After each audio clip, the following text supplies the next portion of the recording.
What's up guys? Coach Nate here for the Run Experience. Today we are in for a special treat. It is beautiful, it is sunny, so it is perfect to talk marathon training. Everything from finding a plan and getting set up, to staying out of injury, to staying motivated, to getting yourself connected with other local runners. We're gonna do that and more. Let's dig in guys. Enjoy this beautiful weather.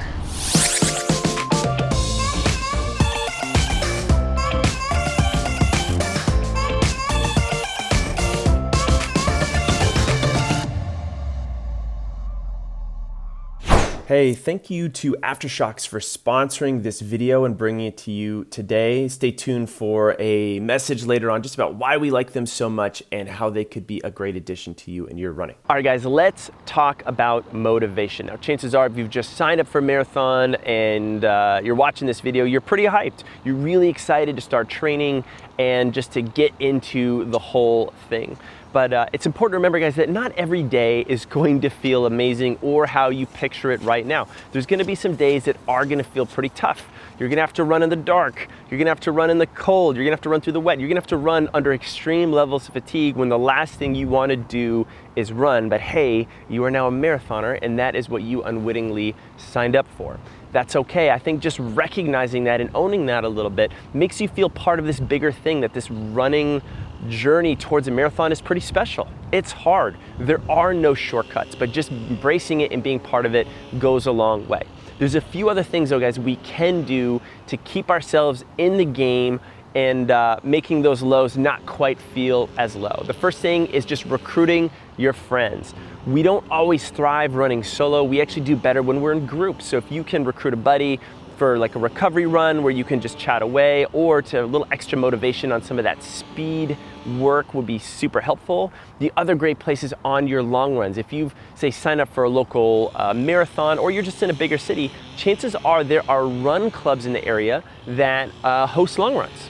And you can go ahead and sign up and join those long runs with them. It becomes like a catered party. You can get brunch afterwards and you can have a good time. Now, another way to stay motivated is through music or even potentially podcasts. Now, some of you guys and gals out there love to listen to that house music. Maybe I'm getting a little older and I can't always handle that. So I like to listen to stuff a little bit mellower, especially if I'm doing a nice long run or kind of a smooth, easy run. I like to match music that just sort of fits the mood and the feel of things. I've really gotten into podcasts over the last couple of years, especially if I'm running for an hour, hour and a half, 2 hours by myself. Throw some headphones in, a good interview or conversation, and I just feel like the workout goes a whole lot faster all the way through.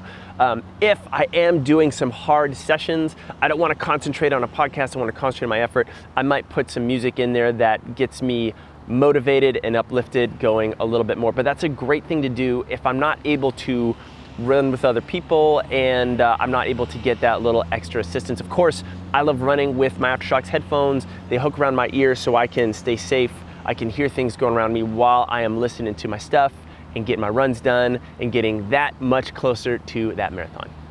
All right, guys, let's talk gear. That's one of the more fun parts of the whole marathon journey. You've signed up for the race, you're amped for the next 16 to 20 weeks of training or however long. Now it's time to go shopping a little bit. Now I'm just gonna show you some of my favorite stuff and how you can think about getting your stuff set up for yourself. The first thing we need to talk about, guys, is shoes. The shoes you wear makes a huge difference in what you're gonna be doing over the next 16 weeks. Now, a lot of times when we think about shoes, we want something that gives us a little bit more support and a little bit more cushion, especially for those long runs. That's kind of where our brain goes. And we definitely need a shoe that gives us that. It's really helpful for going north of 10, 15, 18, 20 miles, etc. But the problem if I'm only running in this shoe is that because it's so supportive, I don't get that much feedback on my running. My feet tend to get kind of lazy, and then my running form tends to get kind of lazy. And not only does that have negatives to your performance, it can actually set you up for injuries later in your marathon training. Because guys, it's not the first 4 weeks or 6 weeks where you get in trouble. It's weeks 10, 12, 14 where things start to pop up. So I want a shoe that's the opposite. I want a shoe that is very minimal, that isn't supportive and gives me a ton of feel for the ground. Now, I won't necessarily run in this shoe. Maybe 1 to 3 miles for a little warm up, but I will do my strength training in this shoe, and I will, wear this as my everyday shoe. The tendency with a lot of runners, they buy their long run trainer and then they tend to wear this all the time. I'm telling you not to go down that road. It's much better to invest in a second pair of shoes that gives your feet that opportunity to get a little bit stronger. This shoe is an in-between shoe. It's pretty light, kind of responsive. I sometimes use this when I'm feeling a little bit beat up. This does happen to be a zero drop shoe as an aside. So this gives me a little heel lift, gives my calves and Achilles a little bit of a break. But a great third shoe would be some sort of speed or tempo shoe that's basically something in the middle between these two guys. Let's talk socks, guys. Now, I feel like the runner sock game has really gone up over the last couple years. There's a lot of real fun socks out there. You can make whatever type of statement you want, but statements and colors aside, there's real function to these things. They've got incredible sweat wicking ability, which makes a huge difference in terms of minimizing friction on your feet and blisters. They even have socks that give you support around the arch and around the heel that can make a big difference. These happen to be right and left specific, which I think is kind of cool. You've got different height shoes, and then you also have socks that are different height shoes, different height socks, and you have socks that are different thickness. If I want a summer weight sock, something that's really light, or I'm getting ready for an early spring marathon and I need something a little thicker to keep those toes nice and warm. On to other things, guys. A good pair of shades is nice. I have a pair of Ray-Bans that I like to wear on the day-to-day, but they tend to be a little heavy and they tend to slip on my face. So something that's a little lighter, that doesn't slip or bounce, that happens to also be polarized, is a great way to go. I want to have a watch to track my runs. Now, we can go a few different routes here, guys. There's a lot of watches out there that will track your heart rate, that will track your pace. They even might track your cadence, that you can give you that good data there. And a lot of times they'll marry to your phone so that you can then upload your training and you can see it all go down. Of course, if I just want to cut out this guy and just track my GPS stuff from my phone, I can do that too. In fact, this is a great place to start, just to keep things simple. Speaking of connecting things with phone, music is always great. Having a great pair of Bluetooth headphones. I remember the days when I had that janky wire and it would always be threading through and get stuck somewhere. It's so nice to have a pair of headphones that doesn't have to do that. Aftershokz, guys, are a pair of headphones I have been running in for a couple years now. They do happen to be the sponsor of this video, but they actually tend to be just my personal favorite headphones. More on those a little bit later. Last few things, guys. Water. We got to stay hydrated on these long runs, so having some sort of water support system is great, especially when those runs start to get traditionally over an hour or so. Handheld water bottle is great. I've got a little pocket. I can put some goos. I could put my credit card and cell phone or wallet in here, or a few bucks. I could do a water bottle around my waist. I could do a backpack style water bottle. Those are favored by a lot of ultra runners and trail runners. And of course, guys, this is just coffee. This is coffee for Coach Nate. But this is also my favorite injury prevention tool for rolling out my calves. We'll get more into that in a second. Whew. Mid-run, rocking my Trex headphones right now. I love these things in the city. I just did 4 by 8 minutes hard with a 2 minutes break in the middle. I was playing some good jams in there to keep me moving. But I'm crossing, a ton of stoplights, and there's a bunch of cars out there, and I could just hear people. I could hear bikes behind me. I could kind of cruise through an intersection and still look, but just a little bit more confidence that, I wasn't gonna get blindsided by anything. So, and I'm recording this with these headphones right now. So the audio's good, they're comfortable, they don't slip, they don't bounce. Definitely a good deal. All right, guys, I'm gonna keep on running. Let's get back to this video. So next stop, gang, on our marathon journey is to talk about injuries, and specifically, we wanna avoid them at all costs. Too often, you guys wait till something has happened to you, and the scary thing is that when something has happened to you, it's usually later in your training, you've already behind the 8 ball because you felt like this pain came out of nowhere, and then it's almost too late. I gotta take a big layoff of training, I have to do a big adjustment, it's stressful, it's no fun whatsoever. What you didn't realize, but what you've unwittingly signed up for, is that when you start pushing your body progressively harder week after week after week over these next 16 to 20 weeks for your marathon training, is that you've unwittingly signed up for at least 10 to 15 minutes of dedicated mobility work on the daily. That's right, 10 to 15 minutes where you are getting into your body, working on a soft tissue, either with a foam roller or a lacrosse ball, even before you experience pain, because this is gonna be a very enlightening journey, and it's gonna show you that actually, even though you don't feel pain, that your calves and hamstrings are a whole heck of a lot tighter than you originally thought, especially if you just did a hard track workout like I did yesterday.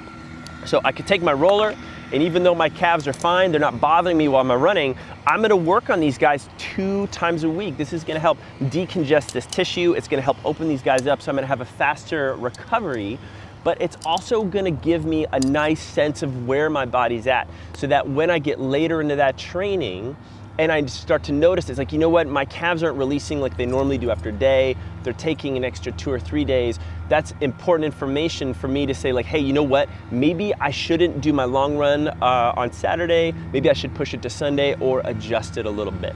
So giving some time to this on the daily is super helpful. I can use a lacrosse ball to get in different areas. If you have a mobility dog at your side, it's always a little bit of extra motivation to get out and in there. Stay ahead of injuries, guys. Invest in these tools. We've got tons of videos on our channel that show you how to go from everything from your feet to your calves, your shins, your quads, your hamstrings. We do it, we stay healthy. We'll be high-fiving at that finish line. We've brought things inside to the wonderful world of Google to talk about how to find a marathon plan that makes sense for you, that brings balance to your life. So if I were to search marathon training plan, I've just registered for a race, I'm super excited. I'm gonna see all of these options pop up, and really the sky is going to be the limit in terms of, you know, the number of days you run to the weekly mileage. And in our experience, here's the deal. When we runners get excited about something, we get the bit in our teeth, we jump onto something that might be beyond our actual skill set.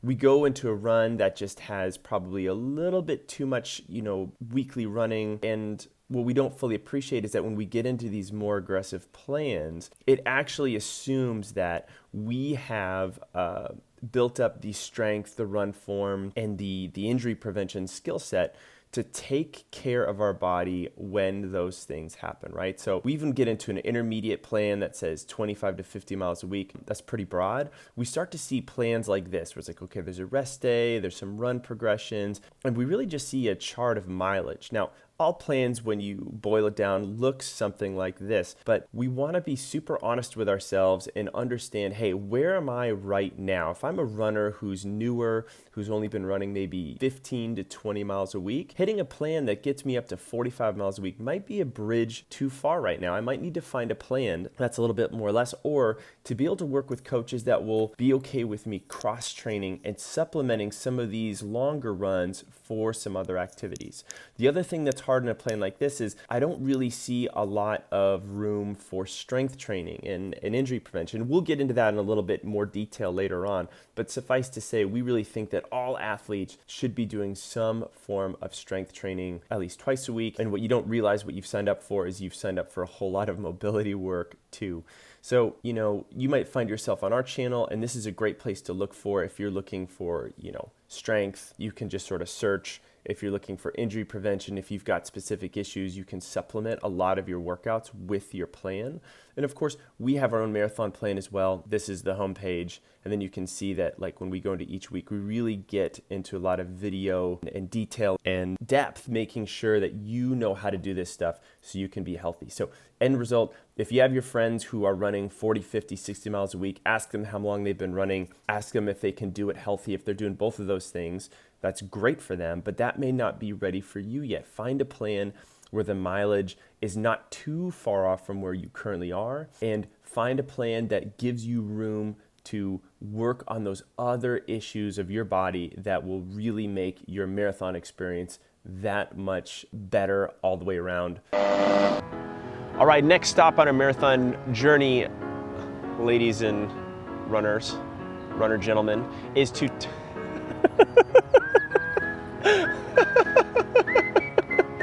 all focused? All right.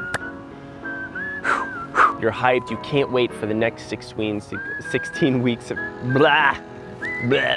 Hey, thanks again to Aftershokz for bringing this video to you today. If you like this video, guys, hit that thumbs up button down below. That helps us out a ton, helps other runners find these videos.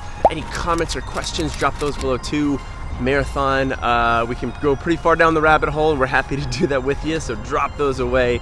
And of course, guys, subscribe to our channel. We got new videos coming out each and every single week. We're filming nice, lovely, beautiful places.